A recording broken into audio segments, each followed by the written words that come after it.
So took the Jeep out to Ocala National Forest, out to Hopkins Prairie Campground, and just to give it a shakedown and see how things go. We only camped for one night.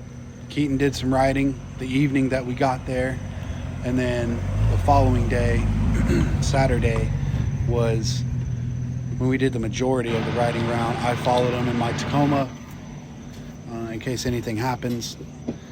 So a few things we want to talk about on the Jeep, how it did. We got a list of stuff we're going to go over, but I'll let Keaton talk about how the Jeep did when he was driving it, how it felt, how it handled, and if it was too loud or anything really. So go ahead. Well, it was definitely very fun taking it out for the first time. I was not expecting how smooth everything went. It just kept going no matter what we did. There wasn't a whole lot of water. Everything was dry and sugar sand and whatnot, but it was a very fun time. My only concerns with the Jeep mainly is there's just a few little things, such as like the padding on the roll bar. We did hit our heads a couple times on it, and it's going. It's been there for several decades probably, and we just need to replace that. Probably wear some helmets next time too. Yeah, that short of a wheelbase out there, because a lot of times the trails, they turn into like whoops, and with that short of a wheelbase, if you're cruising and you don't see that section of the trail coming up, you hit it at a decent speed, and next thing you know, you're bouncing all around in the Jeep. But so yeah, that's definitely one thing we want to address, is padding on the roll bars, because what he has on there right now is really close to dry rot. So we'll replace that, and then put some other things. How'd the clutch feel? Oh, the clutch was actually working a lot better this time. I didn't have any hang-ups. Like it wouldn't. It used to. Basically, you couldn't go into either first or second. You'd have to like find the sweet spot on the clutch before it would just slide right in. Like you'd go all the way to the floor and it just would not shift. You pull it back just a little bit, go boom, right in. But it actually just stopped doing that and just shifted normal. I think it was breaking in. Did the four-wheel drive work well? Yeah, like I didn't need it though. It was just. Yeah, I saw you locked it in a couple times when I was behind you in the Tacoma, but I was just playing around. But it felt good. Yeah. It unlocked and locked fine. Oh yeah. Awesome. Yeah. So another thing we want to talk about is the exhaust. What's your opinion on the exhaust? Right now, we just got the exhaust dumping out of the muffler right below the driver's seat, and with the floorboard open with the what is that thing called? Just the transmission cover? Yeah, the floor pan. That's what it is. Floor pan is out because I don't have the grommets for the shifters. The old ones are torn. It's kind of useless right now, but that's another thing we got to get fixed. But the sound from the exhaust was just kind of droning pretty bad. I'm not one that likes loud stuff. I like it quiet because I go out in the woods. I just want to enjoy nature, not listen to a 6-cylinder straight six, just droning right below your feet. Yeah. So we want to fix the exhaust. What were you talking about doing to the exhaust? So I got an extra piece that goes from the muffler around the axle to the back. Basically, it's just a little loop piece that I found online. I want to install that, see how that sounds first, and if it's still too loud, I would like to go to a different muffler, because right now there's a Flowmaster or something, I can't remember, it's a turbo muffler, but if I had to go back, I would, get like the stock style. Yeah, be quiet. And then so other than that, the Jeep it ran solid, man. Like you said, it was mostly sugar sand, and just cruising through it, like you could literally ease the clutch out, stay off the throttle, and just let it creep in first gear, and it would roll right through everything that was there. So it was a good first shakedown, but it's not the test we really wanted. So we're going to take the Jeep back out. We just want to address these things before we go. And another thing on our list is to clean up the wiring in the engine bay. Once we figure out that everything is where Keaton wants it to be, we'll start trimming wires and shortening everything up so the engine bay is more manageable. It looks like a bird's nest right now. Yeah, it's pretty, like, we zip tied everything back. Nothing's gonna like catch the belt or anything stupid like that, but we want it to look more clean, just clean and tight. Let's see.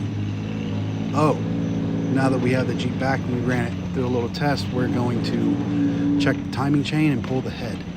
You want to talk about that? Yeah, so I don't know if you can hear in the videos, but it's still missing a little bit at idle. Now I'm not ruling out the TBI or ignition system right now, since it's pretty new. I mean, I do want to take a look at the timing chain because I've never looked at it since I've had it. Like, I bought it back in 2018,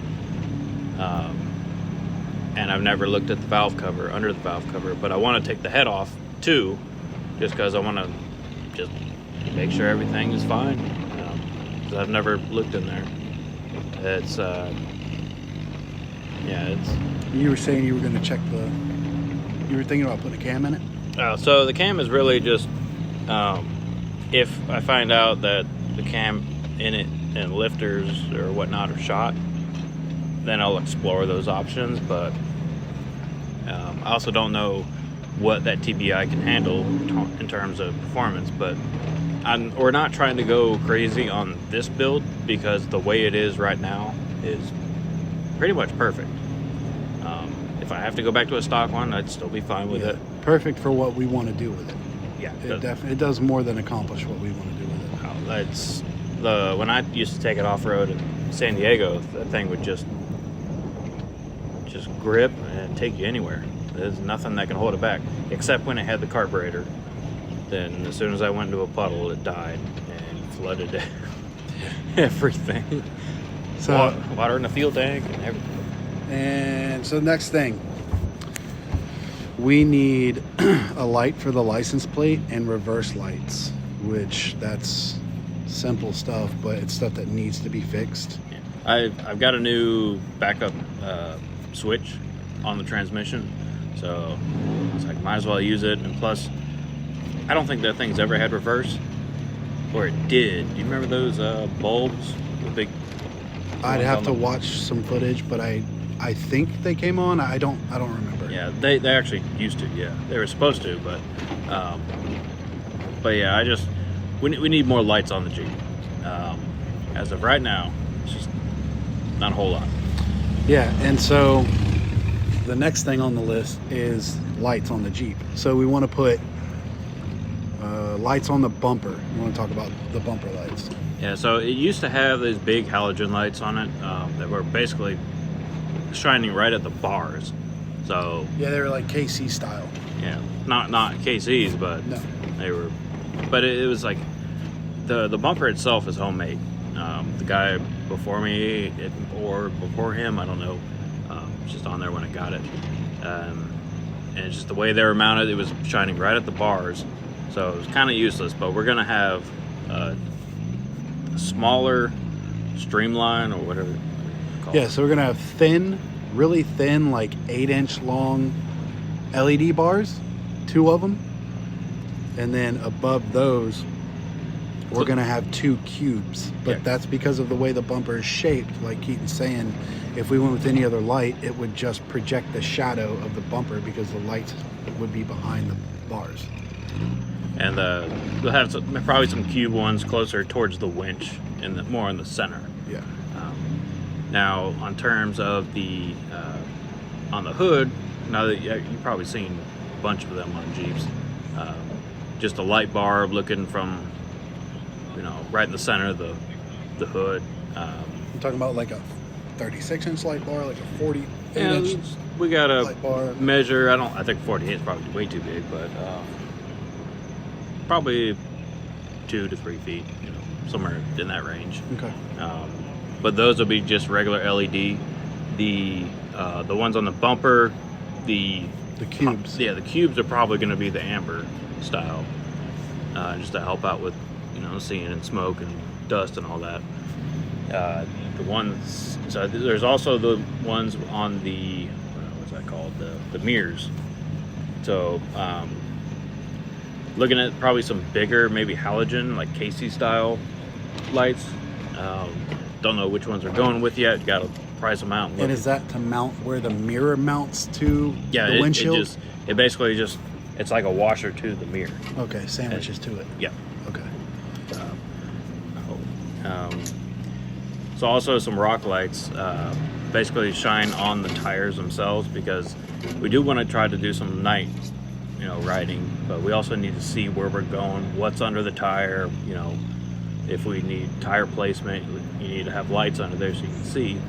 Well, a lot when you're riding through Ocala, which y'all see it in some of these clips, I think, but when trees fall, they just go out with a chainsaw and clear the trail, but a lot of times the trunk of the tree still sticks out a little bit, and you could clip that going at a decent speed, and you could have a really bad time. So that would help with that.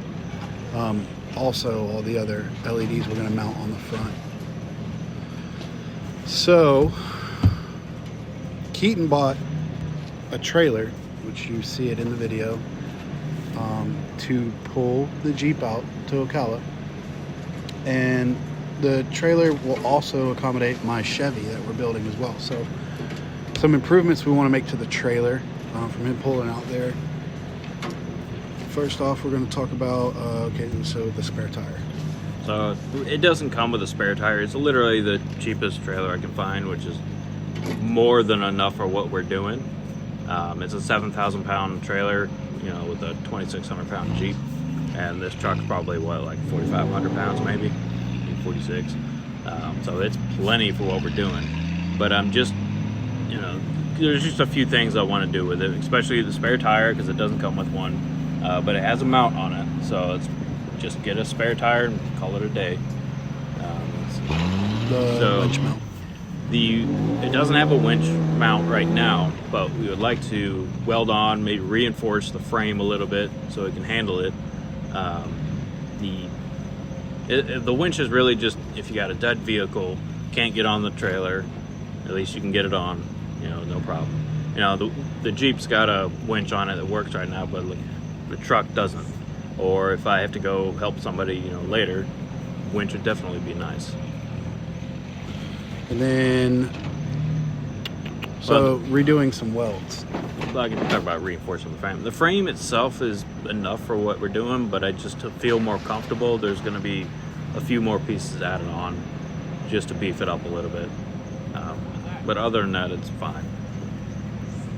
So the welds on the trailer itself they're not that great. Yeah, they're like some of the wires still on there. There's a lot of pinholes in it, and even my brother said he'd get fired if he ever welded like that at his old job. So we're gonna just grind them off and re-weld them. A couple places we might reinforce what's there, depending on what we find, really. But it's a lot of splatter so they put the wood in first and then weld on it. So the splatter got all over the wood.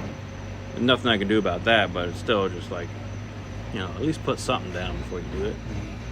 And I know it's not on the list, but you were mentioning when we were out there that you wanted to rewire.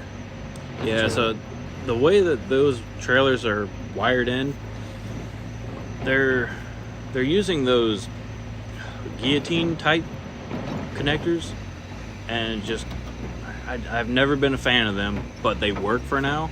And until we have an issue, I'm just gonna leave it. But once it does start having an issue, I'm just gonna replace the whole wiring on it. Just make my own wiring harness for it, because it's pretty simple. Sweet. So one last thing that I forgot on the list, I skipped over on the Jeep, rock sliders. Yeah, so even though the side of the Jeep's kind of banged up right now, we do want to have a little bit of protection on it, because it's just, we don't know what we're going to get into. Yeah, and we don't want the Jeep to take on any damage that it doesn't need to. So, Which, I mean, we got a little repair kit in there, just a couple cans of paint and some duct tape. Mm-hmm. But yeah, just rock sliders. We're gonna try to make them in house because, you know, the Jeep is really just custom to begin with. I don't want this Jeep to be one of those, you know, bought not built kind of things.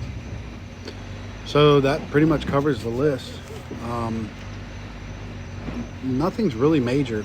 I mean, nothing's like a lot of work except for maybe pulling the head, checking that out, which still, I mean, on the Jeep, it's really not that bad. Everything is easily accessible in the engine bay. So yeah, that wraps it up for the Jeep. We will take it out again to another location, not Ocala, next time, and we'll film that and do another update video on it. So that's it. Anything else you want to add? Yeah, just worried about that backfire we heard. Oh yeah, when we were on the trail, we heard a very loud backfire. I think I have it on camera, so if I have it, I'll put the clip in at the end of the video. It sounded like a gunshot. Yeah, it scared me. I thought something really broke. It was very loud. All right, guys, and if you can, go on Instagram and Facebook, Double Run Overland. Check us out. That's where we post updates. We post pictures and reels of the Jeep and other projects. So see you next time.